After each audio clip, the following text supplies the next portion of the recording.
like we're pretty, well, you tell me when to start. This is the only one of these things I'm doing, so I don't, no, it's not true. I'm leading the annual meeting on Thursday. How soon we forget. Everybody be there that's in SIVA, okay? Oh, Karen. Hi, Karen. Karen is waiting. She's from my store, and she'll be remembering the things that I forget is what she's going to be doing. All right, I'm going to get started with some announcements, if that's okay for me to get started, Nikki. All right, awesome.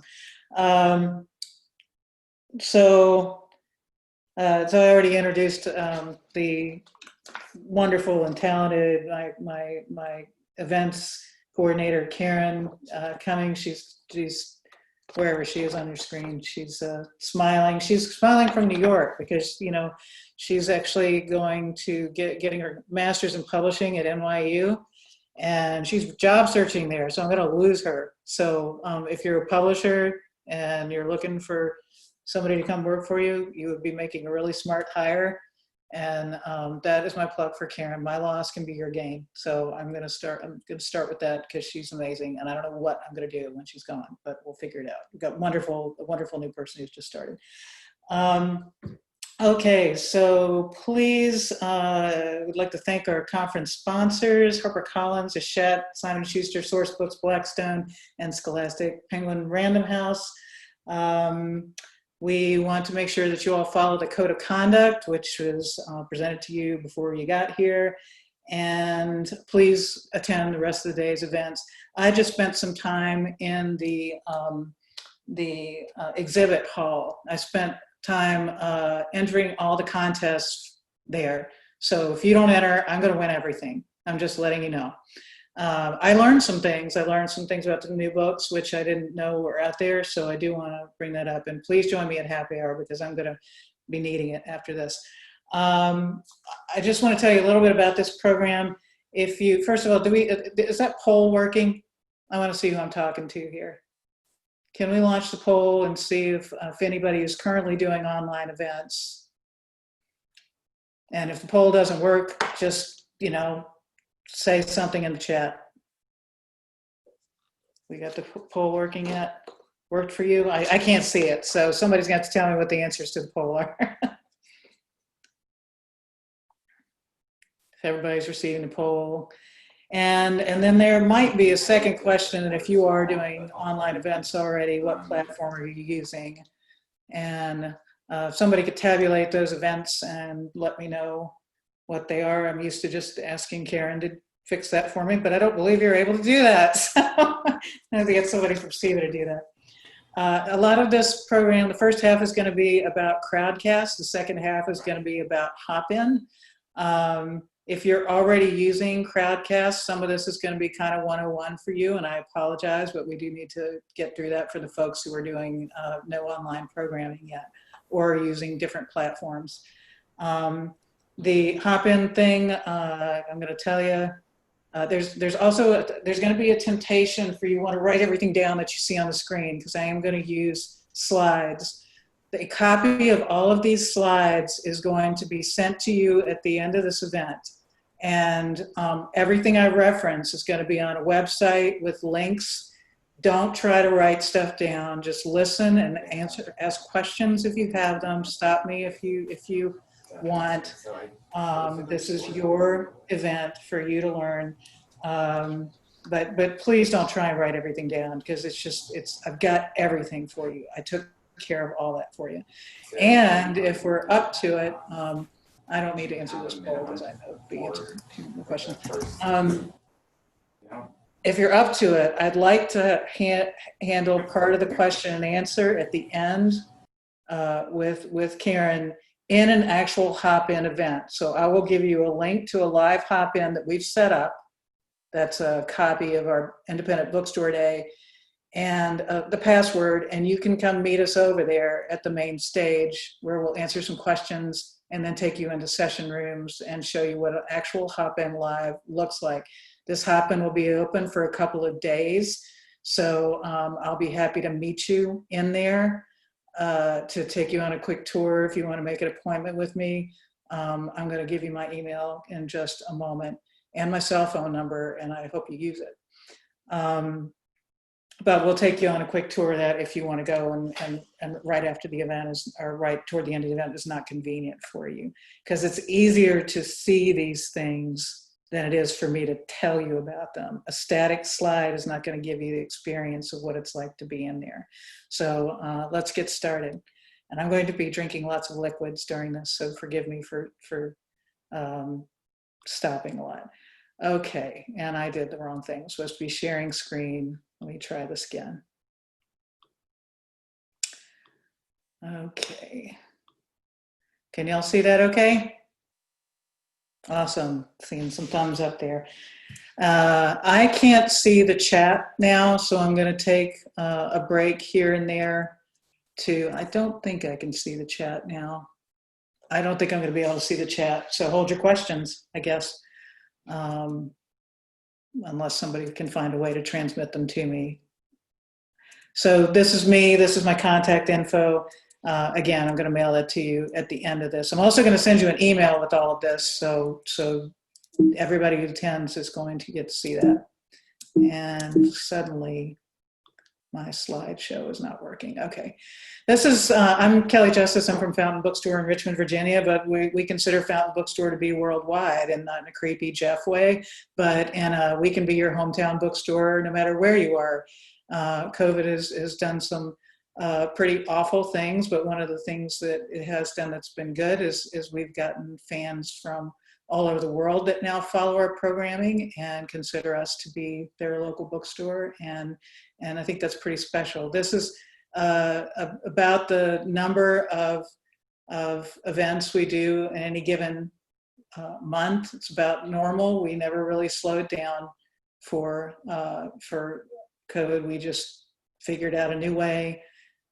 We transferred our book clubs to Zoom, which has been working okay. We transferred our events to Crowdcast because I'm not an enormous fan of Zoom, and I wanted a different quality experience for the customers. And we started doing conventions, or like, that's not the right word, but happenings on Hopin. So that's what we're doing now. I have to, this worked before. Oops. So how do you go backwards? Okay, before doing any events, I will get this, I promise. Before doing any events, understand what you're trying to do with your events programming, and understand who you are. You know, one of the things Fountain does not do well is we don't do kids events well, so we're not going to start trying to do them online. So focus on the things that you did well before and keep with that online. Like, we do food really well, so we've done cooking classes and things like that. And then you need to create a system where you can store everything. You can either modify the system that you already had for events in store, which is what we did with the help of a Trello template that I purchased from Jill Hendricks, but we have expanded it a great deal to modify for our needs. So this is what needs to be in your system. Again, don't write any of this down and don't get overwhelmed, okay? You need a place to keep all your event information and your confirmation, so whoever you're dealing with, your ISBN, your book description, your author information. A place to create, you want to also be able to create your graphics and add it to the website and keep that information together. You need to decide on a ticketing platform, your ticketing situation and your platform. You're going to want to share this event, and you're going to want to send press release. Just like this, a lot of stuff really hasn't changed from in-store events. You can add it to Meetup and other calendars. Most of them have an online events thing now, and it doesn't require a location. That took a while, but it seems to be across the board okay.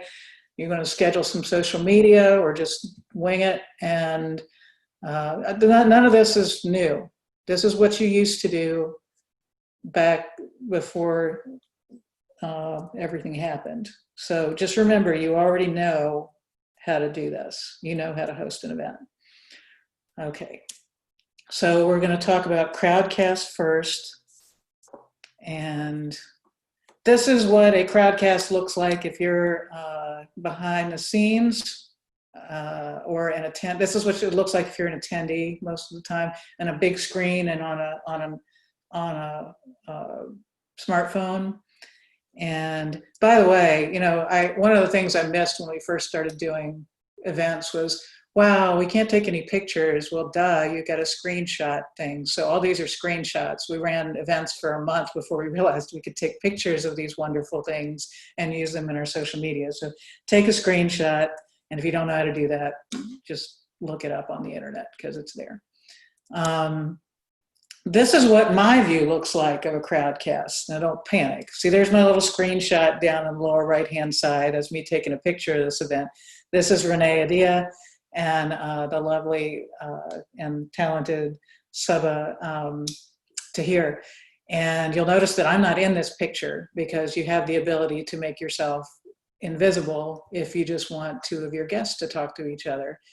And so I'm going to talk about what's going on behind the scenes. So you can see my authors. This is a slumber party, so they're talking about not just their books, but beauty products they're using right now and enjoying. You do have to be careful about leaving a mask on that long on your face in these events, so just a warning. Okay, so what's going on? What am I doing back here? I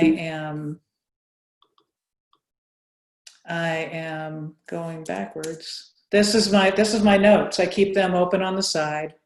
So I know what I'm going to talk about. I know the general schedule of events throughout the course of the evening. And this is the chat, very similar to the Zoom chat, except it has emojis, which makes me happy. Emojis make almost everyone happy. And it's a short way for people to express themselves if they don't know what to say. I like the fact that it's emoji enabled. This is the number of people that are attending this event right now. And you can open that and look at it, and that's where your authors would be waiting before you invite them into the screen. And this is just to change it up to a different event. This is me with Alex Sujung Kim, and this is the Ask a Question feature, which is a really nice thing to have, and one of the reasons we really love Crowdcast. This is what the question and answer thing looks like from the attendees can see the question and answers. They can't do anything about them except for, put their own in or vote them up and down. And here's where you have a chance to really, really craft your event, because as you know, in attending an event online is different from attending it in a store, but in the sense that people's expectations are different and their attention spans are shorter. So people will ask all kinds of questions, and just like in a regular event at your store, some questions will be really brilliant and some will be kind of sucky. So you can, because they're not, we never invite anybody on screen in Crowdcast. That we don't invite customers on screen for two reasons. One, for security reasons. We're concerned about people showing things online that we don't need to see, and two, it's a quality control issue. We don't know what they're going to say, and so there's three reasons. The other reason is we don't ever want to be perceived as having favorites, like letting somebody on screen and not letting somebody else on. People get really sensitive about things like that if they really wanted to be on with their favorite author, and so we just don't create an opportunity for any sort of unfairness there. It's up to you, and that's your decision to make. It's up to the culture that you've decided for your bookstore, but I don't recommend it for a number of reasons. So the questions are here. People have the opportunity to vote them up or down in terms of popularity, which gives you as the host an idea of what people really want to know. So if a question has 5 or 6 votes, it gets bumped up to the top of the queue, and you can determine what people really want to hear about. That being said, it may be very poorly worded, and that happens in real life in your store. And sometimes you just say, well, I think what the person meant to say here is something close to this. and I may not put it like that, but just say, William says, you can eliminate the extraneous stuff. William says, do you have any opinions on Bacon's Rebellion as a turning point in the history of slavery in the United States? Or somebody else in this thing asked a question that was this long, and you just want to truncate it a little bit. You know, just it's not, people don't need to hear their really long opinions on things. Just get to the meat of whatever they're trying to ask. So that's just a little bit of event craft for you. Most important button on Crowdcast. This is why I find Crowdcast superior to most other formats. There is a place to buy the book, or write in Crowdcast, right when they don't ever have to leave the event, and you can point to it. Be aware that on some devices it might be over there, so just make a game out of it. Say, hey, buy Alex's book. It might be over there. Anyway, there's a big blue button somewhere. I like to personalize my button, and so it says, it humanizes the author. It's just buy Alex's book, right? Not buy a book or buy the book, but buy Alex's book, because we like Alex, right? We really do like Alex. He's amazing, and his book is fantastic. It's in the background there. This is behind the scenes of some of the other features of Crowdcast, and there's the share button, and you can share it using social media, or there's the link to share it.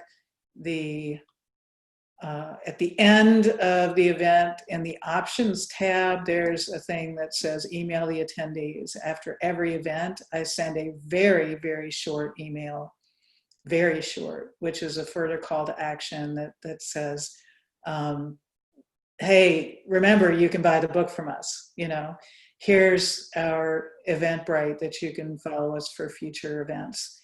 And that is about the size of that. I use it every time. You can also use this feature to duplicate an event if you're doing a series, say like we did a coffee chat for a while in the middle of the day. Wasn't super popular, so we quit that. Here's, again, behind the scenes of building the event. This is where I think people get a little intimidated. But if you just think about it as filling out a form, you know, just like putting something on your website, this is exactly the same thing. So the basic info, your whether or not you want people to have access, down at the bottom, you can see whether you can make it payment access or password access. I'm not going to go through all of the things like putting on the cover and the multi-streaming thing. We could have a whole nother conversation about, but at the $89 per month level, you have the capability of streaming to one other service. We usually stream to Facebook Live, but you can also stream to YouTube and something else I've forgotten. That's kind of a nice thing to have, because more people discover your event if it's a free one. One of the things in the advanced that I strongly suggest people use is the accept contributions button, to turn that on and put something under there like donate $5, you know, or and then you can get very, you know, PBS. So you can say, hey, if you appreciate our programming and have already purchased the book elsewhere, it does take money to put these events on, please contribute. We suggest $5 if you're enjoying this event. Thank you very much. And we get a lot of donations from that. It is also built into our ticketing, which you'll see in a moment. I'm going to stop this share for a second so I can answer some questions about Crowdcast. Let me stop share. Okay, who's got questions? Lots of people are using Zoom. Are these crowdcasts that we were doing in the store, or is the author remote? The author has always been remote, with the exception of one case. Does anybody else have any questions? That's Doug asking me privately, but I guess everybody could use that information. Anybody else have any questions? How much are the crowdcasts? It's we're on the Pro platform. It's $89 a month. People get a little ouchy when I use that phrase, but I put to them, I mean, how much money were you spending on wine per month for author events? How much money were you spending on staffing? How many staff people did you have to have on if you are there a less expensive crowdcast? I think this one holds up to 250 people. We've gotten pretty close to that. Crowdcast is $49 with Eventbrite ticketing. Thank you, Jill. We also use Eventbrite ticketing as opposed to the Crowdcast ticketing. Does it integrate with OBS? I don't know what that means. Somebody help me with the answer to that. Oh, I don't know what that means. Obs, if it would be obvious if there was a V in there. I don't know what that means. So somebody else, Jill says she believes so. It does, I think there is some sort of coding in there that you can, the RS whatever feed, I don't fool with that. I try to make things as simple on myself as possible. And Karen says she believes it can. Do I have any other questions? Or MTPS Studio option. Yes, that's the thing that I can never remember the abbreviation for. And that's beyond, that's above my pay grade and above my technical level. So if you all want to do that, you're going to have to find somebody smarter than me. So that will be another program. How much did you say you sell books per how many tickets? That is the key question, isn't it? How many books do you sell? Well, it really depends.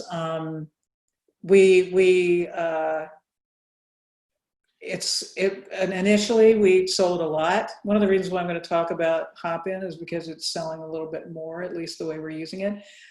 You can expect about 10 to 20% of people to buy books. Since we added the donation ticket, a $5 donation ticket, and since we added some wording that you're going to see in just a minute in the integration section, I might answer some of these questions for you there. That some of these questions will be there. Okay, moving along. Boy, time goes quickly. Okay. All right, can we see that again? Somebody give me a thumbs up. Yes, okay. Integrations and automations. For efficiency's purpose, the more you can integrate and automate your actions, the better off you're going to be. The less steps you'll have to make, the less mistakes you will make. And one of the reasons why we use Eventbrite, which is why I'm going to talk about it very briefly now, is because of all the automated things that it offers. If you look here, a small selection of the apps that Eventbrite integrates with, and you can add, okay, so the basic process of adding an event to Fountain Bookstore's site is you add the event to the bookstore's website. You then create an Eventbrite thing. So you create an Eventbrite so you can tell people to go to the event. That you use that then to post the event to Facebook, and you see that it's integrated with MailChimp. It also integrates with Constant Contact and Emma and possibly other email services. And I'm going to show you a slide that's going to blow your mind in a minute if you're not already using Eventbrite and an integration with your newsletter. Why are we using Eventbrite for everything? People discover events on Eventbrite nonstop. We're finding people that are finding us that never knew that we were there, and the bookstore is a block from their house. Is that my fault? Yeah, probably. But the point is they found us some way. Eventbrite is doing a really good job of getting the word that Fountain Bookstore does events out there worldwide. So the auto add to Facebook is super, really like that. And the pop-up on the website, which you'll see in a minute, makes you look very professional and means people don't have to leave your site to buy tickets or go through a big long checkout process. And it's a super way to grow your mailing list. There's the add to your Facebook button. And this is an example of an event that we've got going on right now, 17 tickets. This is a ticket with book. Not too shabby. Here's this deal. When you're dealing with, it's a Clash of the Titans thing, when you're dealing with big companies like Eventbrite and Facebook, and they get in a fight with each other, sometimes you can end up as part of the collateral damage. Eventbrite and Facebook recently had a fight, And I guess Eventbrite lost because Facebook now does not integrate quite as seamlessly. The tickets that you sell through Facebook are not quite as seamless as they were before because Facebook wants to sell its own tickets and wants you to use their platform. So anyway, that's not as fun as it used to be, but it made for a fun slide. Website integrations, I'll show you how that works. I'm not going to go through the whole process because it's just cutting and paste. It creates code for you. Eventbrite creates code which you can put into your website. For example, here's a skincare event we have coming up where you can make your own skincare at home, which will give me an opportunity to put a mask on my own face in the middle of an event. And when you press that Get Tickets button, this wonderful pop-up appears, and it's beautiful and professional looking, and they can just buy tickets right there. You can see that we've put some language, supports us best, suggested donation if you're not buying books. This is something I highly recommend. We are getting a lot of $5 ticket sales from people who are getting their books elsewhere. We tried, before somebody asked, yes, we did try to make all of our events ticketed at least $5. It has not worked. So, but we're making more money on them with this. And I love this slide. I was starting to get tired. Maybe you're starting to get a little tired of slides too. This was my solution to getting tired. Maybe it woke you up a little bit. This is what has happened since we started using Eventbrite to our mailing list. So almost 75% any given month of the new growth in our mailing list is coming from our Eventbrite. 25% is coming from our interstitial, which is a little pop-up that collects email addresses on your site. If you don't have one of those, get it. And 1% is coming from us asking people, do you want to be on our mailing list? Now, so maybe we suck at that, but there's two ways that you can automate getting people on your mailing list without any effort on your part. So we're going to stop and do questions and go to Hopin. Some questions. Crowdcast Facebook group is good. Yes.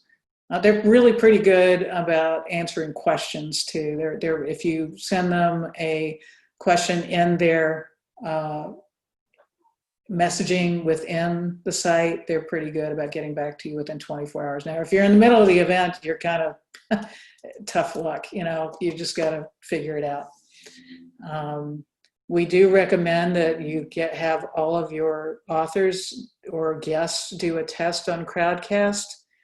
What are the two ways to get event mails added to Constant Contact? The interstitial, which is a pop-up on your site, and by using Eventbrite for your ticketing. Anytime somebody buys a ticket, they're automatically added to your mailing list. We have very few unsubscribes. Our mailing list is massive now, well, considering what it was. And massive is relatively speaking, we're not that big of a store. Any more questions?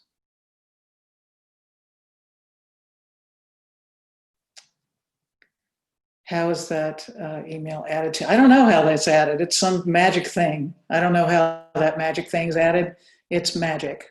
That's why you use these apps. So yeah, we don't know how that's done. Okay, so I'm going to go to Hopin real quickly, which is an entirely different platform, and just I want to be fair about what you're getting into with Hopin. The learning curve on Hopin, like much of this technology stuff, is like that. Okay, so if you're going to attempt to use Hopin, which is again about another like $90 a month, or maybe it's $99 a month. If you're going to attempt to use it, know that you are going to be spending some serious staff time learning it. Hopin has two levels of commitment. It's the $99 per month level or the $18,000 per year level. For some reason, there's no middle ground here. So you're either Google using this or me, you know, and Karen and our staff. So I've asked repeatedly, can we get some more features for like, $150 a month instead of like the 18,000, which I'm not really ready to commit to right now. And they have said, nope, not interested. So you can ask, maybe if enough of us ask, they'll give us a few more customizations. But this is what a hop-in looks like. And again, if you want to go with me to the hop-in after this, I'm going to list, Karen and I are going to go on stage and show you that. I love field trips. We can still do field trips, even in the middle of all this crap. Okay. This is not crap. I'm not saying this is crap. But you know what I mean. Okay. It's hard when everybody's quiet. I don't know if my jokes are working. Okay. Back to the share screen. By the time this is over with, I might be comfortable with this. So Hopin, again, me getting bored with slides. This is Hopin. This is not their official mascot. Hopin is a platform. I'm going to show you this a slightly different way. What I'm going to show you is the back end first, because when I started doing this, I decided maybe I'll show the back end first, the opposite of the way that I did the Crowdcast presentation, just because you're probably not confused enough already. So this is what the back end of a Hopin looks like. If you look to the left-hand side of the menu, I can't point, I don't think, in this thing. There you'll see in the second or third, in the event areas, you'll see reception, stage, sessions, and expo. There's also a networking feature I don't have highlighted here, and I'll tell you why in a minute. That we chose not to have in this particular expo. This is from our independent bookstore day. So this is reception, and this is where you build what people will see when they come in. I choose to put a code of conduct in all of our events because I want people to know what's acceptable behavior and not. And I think that provides us some protection. And then you'll see, so what does reception look like to somebody? The next slide is what this will look like when people go visit it. So here I am coming into reception. And in reception, you see that the booths are already open. This is an expo area, similar to what we have here at Seba Neba, our New Voices, New Rooms, excuse me. And so this is what the person will see when they come in. They'll be told what to expect and welcome. The next thing is, this is a behind the scenes thing. We're getting ready to go to the stage, which is where I'm going to invite you all after this is done. And from a backstage point of view, this link, this copy link, you copy the link and you put it in a browser window, a Chrome browser window. All these things pretty much hate everything but Chrome. So stay in Chrome and you're safe. That's the same thing with Crowdcast. Crowdcast particularly finicky about the platforms it likes. So you copy this Hopin Studio link and paste it into a browser, and you instantly have a camera coming to you and broadcasting you on your stage, your main stage in your event. This will all become a little bit more clear if you're able to get into the actual event itself, if you want to come in. So your speakers, you would share this link with them only. And there is a place for them to talk to each other without people being seen. And just like Crowdcast or a lot of these things, you won't go live until you press a button and everybody's ready. But make sure that all of your other, if you choose to go with me after this, you have to leave Zoom. I know it's tough, but you're going to have to close this window. Otherwise, part of your soul will be stuck in the Hopin. We're pretty sure that's how that works. We had some experiences. Okay, so you copy the link and you put that in there to create your stage. And the stage looks like this. It's not that different from like a Crowdcast, and then people are talking about the story time that we're having there with Escargot. This is me first thing in the morning of our independent bookstore day, and I forgot to put my eye makeup on. If you're a person who wears eye makeup, it does help you look a little less sleepy on the screen. So just remember that. And this is Andy, Carl, and me doing this event, having a good time. This is our cooking event, me still without eye makeup, even though it's noon. I've still forgotten. Anyway, this is me and my friend who's broadcasting from a cooking school doing a recipe demo from Serial Griller. And you can also share your screen within hop in, forgot what I'm in. And if you look up at the top, see the little green button, it tells you how many people are in the room at any given time. We had between 17 and like 30 some people all day long at this 9.5-hour event for Independent Bookstore Day with all kinds of events all day long. Never do a 9.5-hour event. That's another piece of advice I have for you. Yeah, this is about 4.5 hours left. Okay, and this is, so you can share on that screen, you can share anything. We were announcing the new logos for our book clubs. So we had a book club segment, we had a cooking segment, we had a story hour, so you can see 22 people in the room there. And so that is the main stage. Now there, if you look back on the left-hand side, we're in sessions. What are sessions good for? They're good for gatherings of up to 20 people on camera, and 100 people can just hang out and watch what's going on and who's talking in the room. And so we had 2 happy hours because I thought there were going to be 1 million people at our Independent Bookstore Day, and Lord knows we would need at least 2 locations. So I made a happy hour in the kitchen and a happy hour on the porch. So in case there was some spillover, everybody ended up in the kitchen like you always do at a party.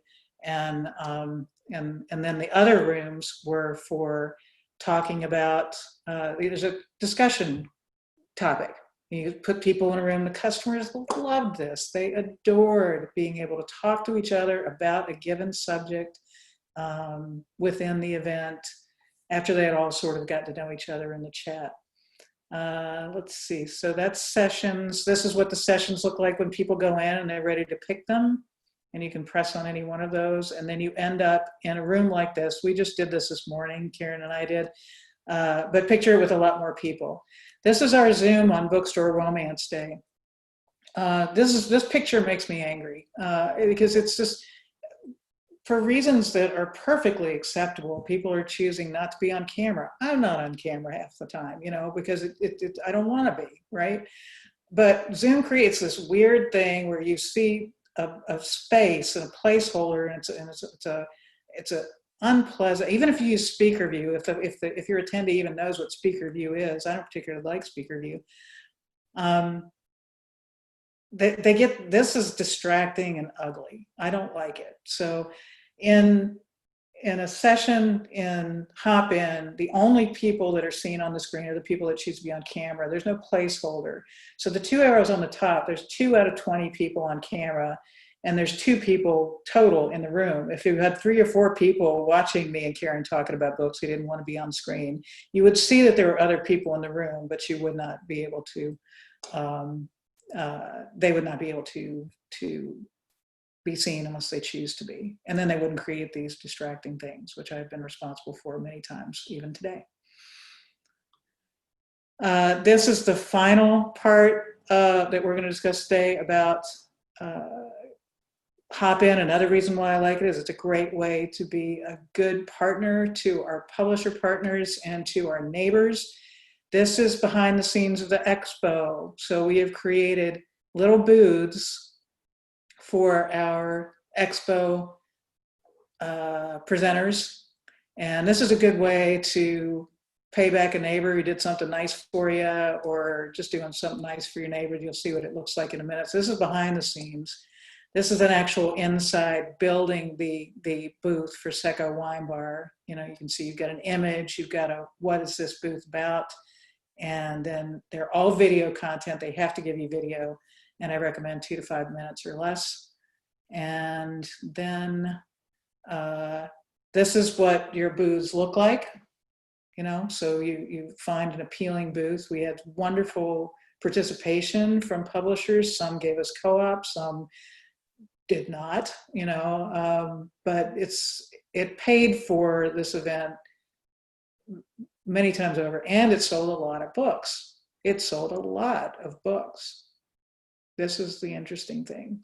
This is what people did in between programming as they went and visited the Expo. Now, you have to be directed to visit the Expo during the times on stage. It helps your exhibitors if you say, hey, go visit the Expo. There's some cool stuff in there. There's a great short interview with Lee Smith, for example.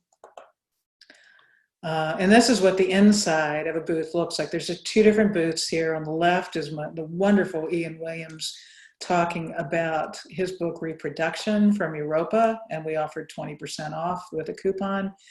And then there's my friend Julia and her husband Dave. They own Secco Wine Bar, and they were offering classes, no discount, but people just didn't know they existed.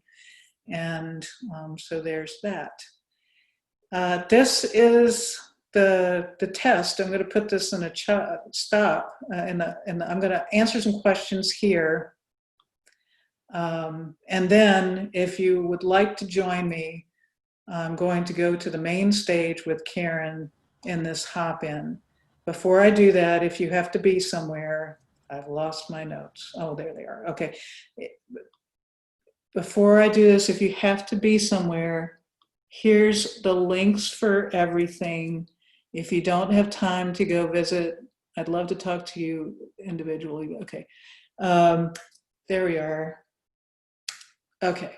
So that's the link to the hop-in where we're going to be in a few minutes. You will have to register. I promise I'm not going to use your email for anything. And that is the password to get in. And then below that is my link to everything we talked about here. Every slide, you can examine it really close up if you want to. You can ask me questions. My email I gave at the beginning, but I'm going to give it again. It's simply Kelly at Fountain Bookstore. Oops. That was a lot, y'all. So, and my cell phone number is there. And I really want, and I'm also happy to give you a private Crowdcast demo. I've done it for probably at least a dozen booksellers at this point. I want you all to be successful, and I want you all to learn from all the mistakes that I've made.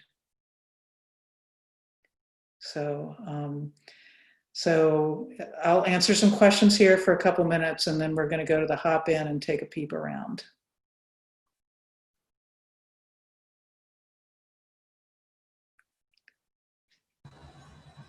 I felt like I just threw a whole lot at you, and everybody's just kind of, you know. Kelly, would you? Everybody okay? I can let people unmute themselves and ask. That would be best. Sure. Okay. I'd love to hear. So everybody, if you want to ask a question, you can unmute yourself to do that. You can check into the hop-in, but I think it's going to be up for about how long is that thing set for, Karen? I'm hours. It closes at noon on Friday. Closes at noon on Friday. So you can go in and peep around. There's not going to be anything happening on the stage. There may not be anybody to talk to in the session rooms, but you can go in and look around. The networking feature is also enabled. When we tested that with customers, the networking feature is being able to meet people one-on-one for an amount of time you deem good, which is, I've got it set for 180 seconds. When we tested that on our customers, we asked a group of customers to come test that in the hop-in. They found it super creepy. They said, I don't like being thrown into a virtual room with somebody I've never met. We thought it'd be fine. Everybody loves books and we all know each other. We thought it would be cool. We all know them. But they were being thrown into rooms with each other and they're like, I don't like that. That's not pleasant at all, you know, and now I have to talk until this timer runs out or I'm rude. So it's fine if you want to go in and use it. It might work for some people. It didn't work for us. So, okay. Kelly. Yes. I have a quick comment. Danya with the Doc Bookshop. You know, we did our literary festival over the weekend and we used Hopin. How'd it go? I was gonna call you. I had panic moments, but I had to be a big girl and just do my thing. But it was so good and refreshing. You know, a lot of the authors were surprised because they hadn't done Hopin yet. And so the backstage, everybody just calmed down, get it together. And then we're going live. I will use it again. The expo was great. The sessions went well. I think the biggest problem was just having everybody get comfortable with backstage. What is backstage? I'm looking at the stage. Where am I supposed to go now? And you know, even though you sent the credentials to everybody ahead of time, they still got lost in just understanding the concept. But Hopin was, especially if you got multiple things going, I just thought it was an amazing experience. Yeah, and your event was longer than mine, so Yes, it got high crazy. five. I just, Kelly, I have to admit, this is the first time I have ever heard of Hopin, and I feel like I've been attending literary events all over the planet for the past 6 months.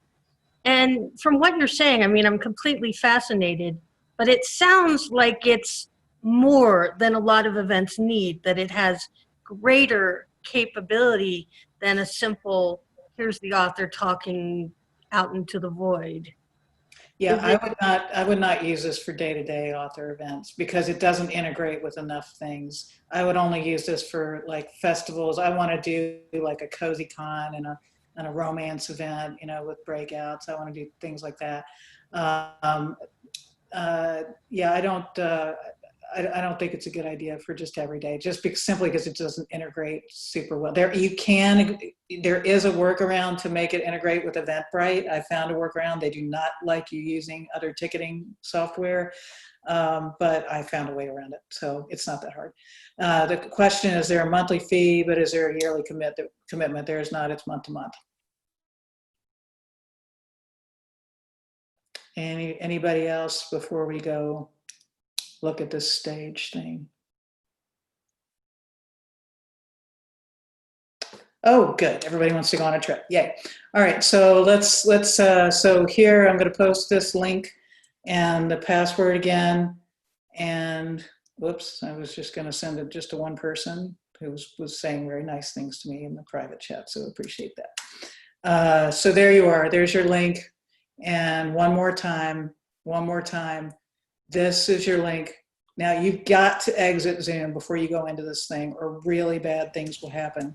So hold my hand and we'll go together. Okay, so you got me? Okay, so bye, okay?